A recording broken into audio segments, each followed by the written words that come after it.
So, this actually is a review of lecture 4 to 6. Last week we had actually talked about some introductory concepts of biomems and microfluidics. This week we were more focused to transduction, and we started actually with soft lithography and describing the various fabrication techniques available for polymers, which include replication and molding process, and dip and lithography, micro contact printing, micro molding in capillaries, solvent assisted micro molding, so on and so forth. We talked in great details about nano imprint lithography, which is a compression molding process. Compression molding, as we all know, is a process by which a hard substrate, which is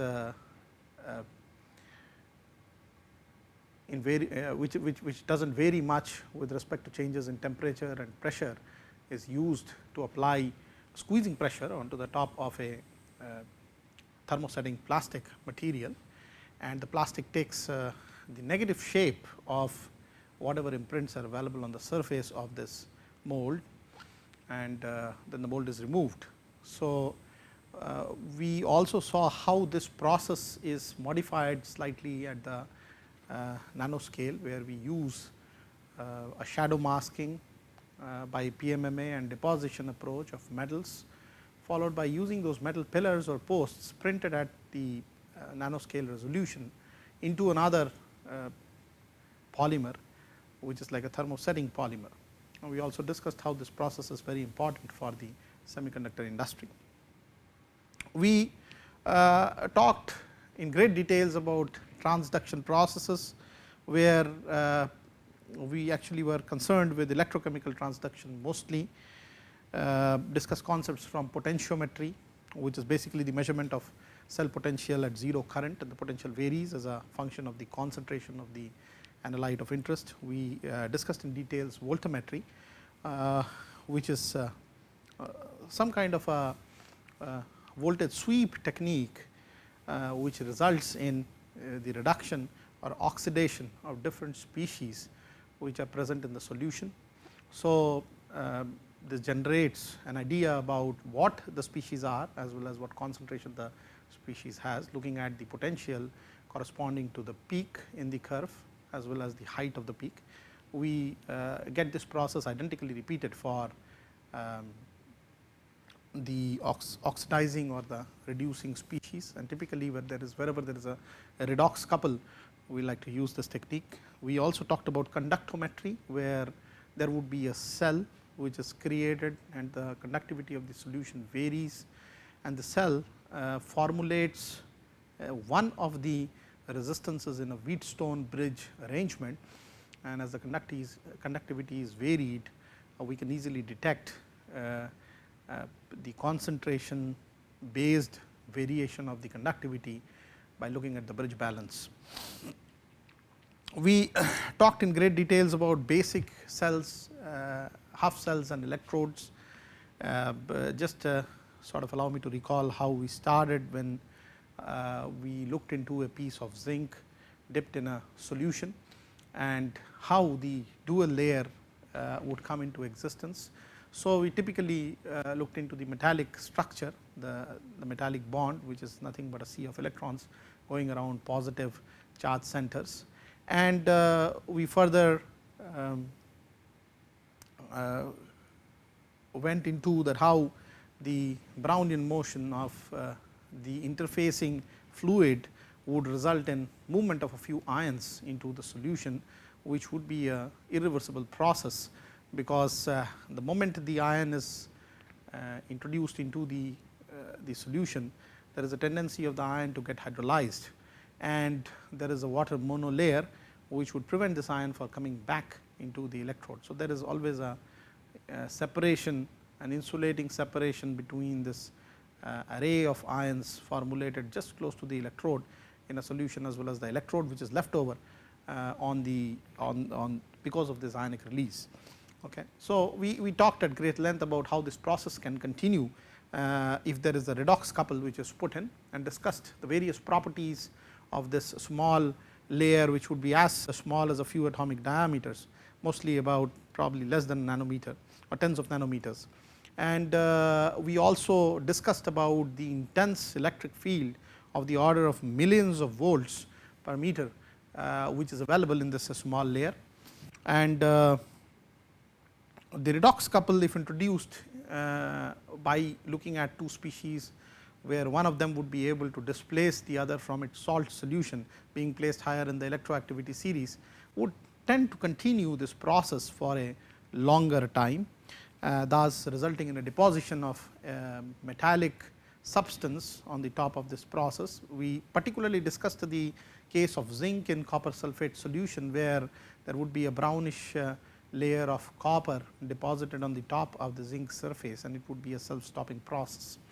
We further assume that if what would happen if we want this process to continue a little bit further, by looking at what is called a electrochemical half cell, which would typically be one of the electrodes dipped in its salt solution, and two such cells together, connected together through an external wiring, making an external circuit. So, we talked about the example that we provided in this was a Daniell cell, where one of the electrodes would be made of zinc dipped in its salt solution. So, the other electrode will be made up of copper dipped in its salt solution. So, the idea in such a cell is that while one of the species gets oxidized in the solution, also known as anode, and we look at this from a standpoint of the solution, that anode is always the species which gets oxidized by providing positive charge into the electrolyte or the solution, and the other species which actually is able to displace the ionic metal from its salt solution.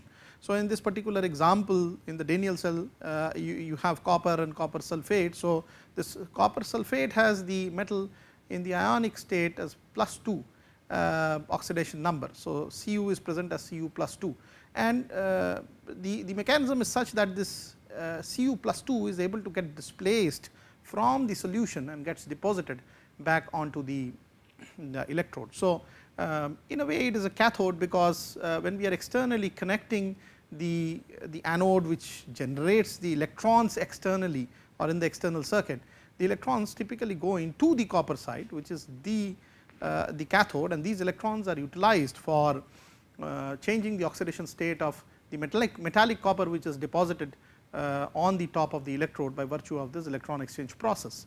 Okay, so, in one sense, in such convention, we assume that the electrode which sends in the positive charge in the solution is the anode, and on the other side, because of this deposition process, we can say that in an equivalent manner we are creating a negative species in the solution. For example, let us say in the copper sulphate case, as copper displaces from copper +2 from the solution state and gets deposited by taking the electrode from the copper electrode on the top of the electrode itself, it creates a lot of SO4 -2 ions in the process. Okay. So, therefore, we can say that this action of deposition of the Cu +2 to Cu state is creating or liberating negative charge, and so that therefore, it is treated as a cathode. So, we looked into the sign convention, which is internationally available for looking at both the electrodes, that is one of the metals in the salt solution, and similarly the other metal, which is the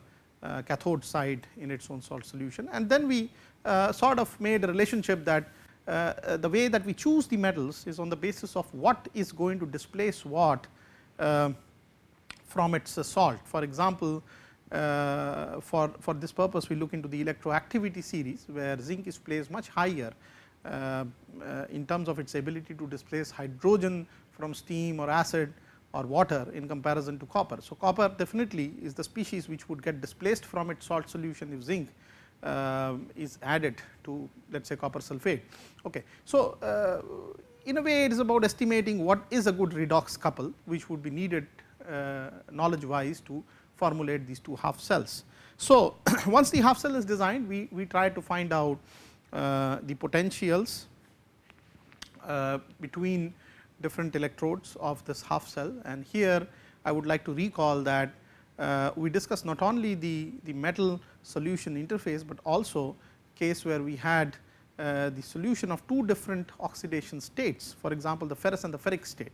Okay. And there in such kind of examples we always saw the participation, the increased participation from inert species to carry the charges or do the charge transport from one side of the half cell to the other side of the half cell. In that particular case we use platinum, if you may recall.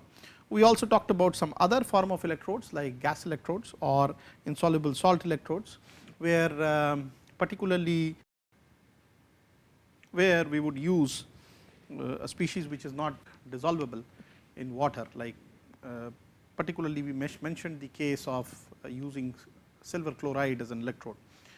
We further estimated the cell potentials by looking at different mole ratios for a reaction which would have different oxidation states participating between particularly the oxidation and the reduction reactions. We also tried to estimate the concentration by looking at the potential and came into the derivation, the complete derivation from electrochemical theory of the Nernst equation, where we used the free energy of a particular cell and equated that to the energy that would be needed in transporting n moles of charge from one side of the half cell to the other. And we could actually correlate this delta G or free energy to the Van 't Hoff equation, through which we could get the equilibrium constant K. We also discussed in detail about ion activity. The activity may be different than the ionic concentration, because naturally in an environment of all different kind of ionic species, the activity of one particular species, and by activity I mean to say the electrochemical activity, would get jeopardized because of the several Coulombic interactions which are happening within the system by the other species, and therefore concentration may not be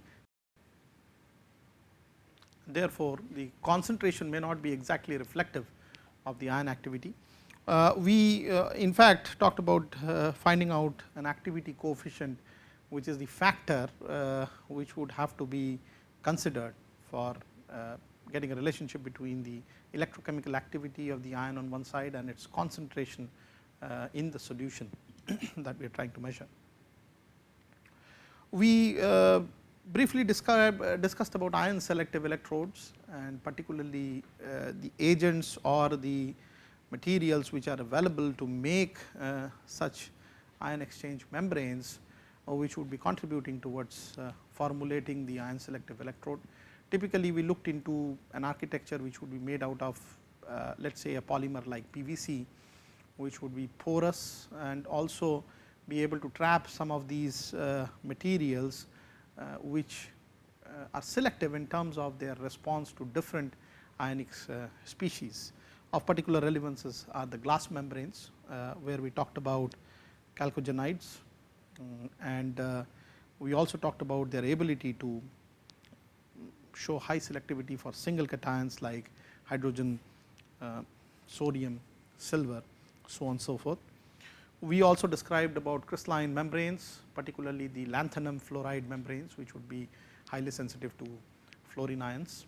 We further discussed some very unique natural materials which are available because of the processes that Mother Nature by itself or by herself executes in cells, and in that context we mentioned about valinomycin, which is actually an organic extract obtained from several cells of the Streptomyces, and this is a material which is abundantly present in cell membranes to have high selectivity over potassium over sodium ions, and such materials can often be extracted and used for the purpose of adding ion selectivity to a measurement system or an electrode.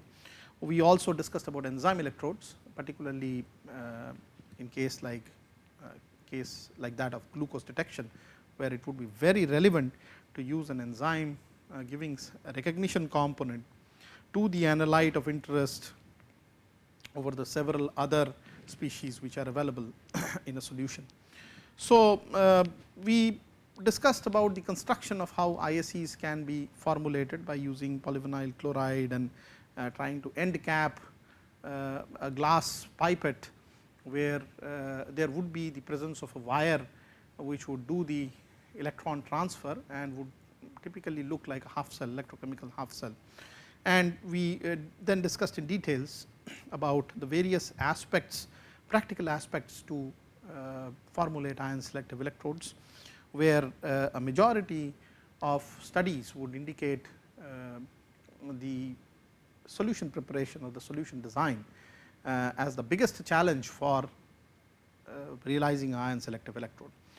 We also delved into the measurement and calibration of such electrodes, where we used 3 different methods for doing the calibration. The first method would be the direct reading method, where there would be 3, 4 known concentration versus EMF characteristics which are already available, and we would try to generate a plot of EMF with log of concentration, and then whatever would be an intermediate concentration between these steps would be read from that calibration graph that would ab initio plot for any particular electrode. We also talked about some other methods like standard addition and grand plot method, where in one of the standard addition methods, the a known amount of standard or higher concentration sample, usually about 10 times the concentration, the expected sample concentration, is added, and before addition and immediately after addition a voltage measurement is made, which would be the basis of calibrating the particular electrode. In this context, we also did some numerical design of how such electrodes can be calibrated with that method. In the grand plot case, we would extend the single standard addition method into multiple additions and try to again formulate a plot based on 10 to the power of EMF E per unit Nernstian slope on one side on the y axis, and the total the standard concentration on the other axis, and an extension of the standard concentration would provide an idea about the unknown concentration which is present in a solution. So, instead of a single addition as in the standard addition case, in the grand plot case we do multiple addition, which gives us a higher efficacy or I would say the higher accuracy of readout of the electrochemical potential.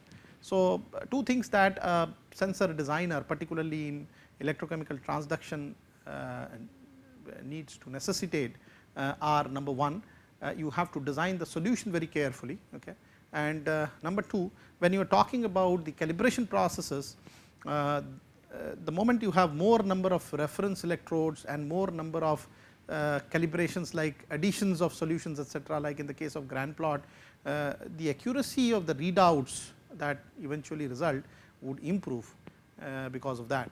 Okay, and so therefore, these techniques are very commonly used for the electrodes that you obtain for the sensor design. The idea then would be that how you can miniaturize these electrodes and take it to a scale where you can do this at the micro scale, and there is where the relevance to the biomems or microfluidics would come. And I am sort of going to take this over in the next few lectures to come. Thank you. Hypothesis. Once hypothesis is generated, they know how to analyze it, but the first idea is not coming to you. Okay, and many of these things are triggers for that. They work really wonderfully well. Do you know a related problem? Okay, like terminal velocity, I will give you some examples. Terminal velocity means in engineering we think of a sphere falling.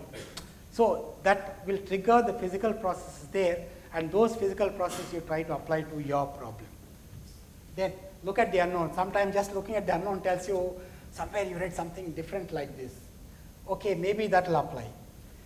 Another beautiful one is there a problem related to yours and solved before? This is what called literary search in engineering, in research. You know, you look around, see somebody done something similar, okay, and then they give you ideas. This of course is applying what is already known to you, but still looking for it in the net or in the journals, whatever it is helps.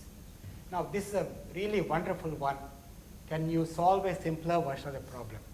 I recommend it to you wholeheartedly, really wonderful one. This problem is too complex, cut something down, solve a simpler one. When you solve the simpler one, you get an idea how you can attack the more complex one. I have done this so many times myself. So many times we try to do something very complex, then you say, look, let's forget this dumb complexity, do something different and make a problem simpler. And the simpler problem when you solve, you get an idea about how you can solve the more complex problem. And these are very beautiful triggers and they work very well. Yeah, yeah. There's a very famous book on mathematical physics, Henry Crescenti. And the first page was prefixed as a quote from Picasso. Okay. And it says, when you're reading this, it just came to my mind. And it says, so how do you go about teaching them? Teach something familiar. Then you teach them half something familiar. Yeah. Slowly the student builds up and says, aha, I know it. I know it. Yeah, yeah. So that's why these things, when you look at those sentences, these are what is meant by trigger. When you go through this in a systematic manner, one by one, then one of them will work for you. Okay. I mean, it's not a guarantee, but this is what the triggers are supposed to do to you. Yeah. Yeah, yeah. Anytime you have a question, please ask me. You don't have to wait till the end. I'm always happy when you ask a question. I put the trigger in. Yes, yeah. Yeah, yeah. Now, carrying out the plan, I'm not going to emphasize this because that's not my interest. That I think people teach. There are a whole lot of books written on how to do things, and I'm not going to emphasize that. This is, you must, of course, not make silly mistakes. Don't add 1 + 1 and put right 4. It will be wrong, of course. So you must take all that. But there are many, many books which are written about this, so I won't emphasize that. Now, this is one thing really very, very good. I recommend this wholeheartedly to all of you also. Looking back, examine the solution obtained. Is it making sense? When you throw a ball, it's coming down or going up. Sign of the velocity is right or wrong. So when viscosity is going up, things are moving fast or slow. When you increase the pressure drop, what's happening? So you internalize the solution. That is what is meant by developing intuition for solving the next problem. So you own the knowledge. You are now able to tell why something should happen. I think one of the phrases now my memory is terrible, so I can't remember the names. He said that you have understood the problem when you can predict what the results are when you have the equation. Without